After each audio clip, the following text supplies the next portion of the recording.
Dans un institut médico-éducatif, on accueille en principe les enfants ou adolescents jusqu'à l'âge de 20 ans. Mais ici, une quinzaine de jeunes adultes de plus de 20 ans est en attente de place dans des établissements adaptés à leur âge. Une situation regrettable pour cette maman de l'un d'entre eux. Il parle toujours de lui en tant qu'adulte, jeune adulte.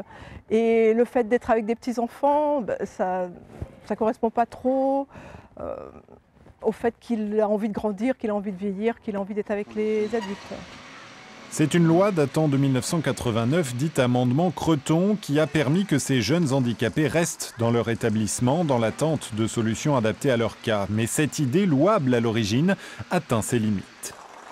Le problème, c'est que 20 ans après, le nombre de places n'a pas suffisamment augmenté. Il a augmenté certes, mais en nombre insuffisant, et que nous avons d'une certaine manière chronicisé l'amendement Creton.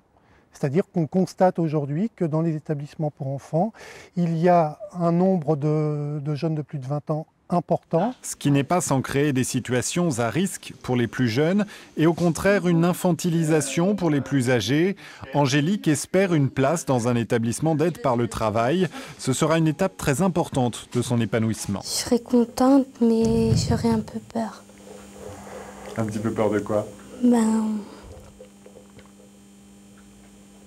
Parce que c'est nouveau? Ouais. Et contente pourquoi? Aller travailler. C'est vraiment un passage symbolique où eux aussi ils se disent j'aurai un portable quand je serai dans le secteur adulte, j'aurai un appartement quand je serai dans le secteur adulte. Et ils voient ce temps qui s'éternise dans l'attente. En Poitou-Charentes, 400 jeunes gens sont ainsi maintenus dans des centres pour enfants faute de place dans des structures pour adultes.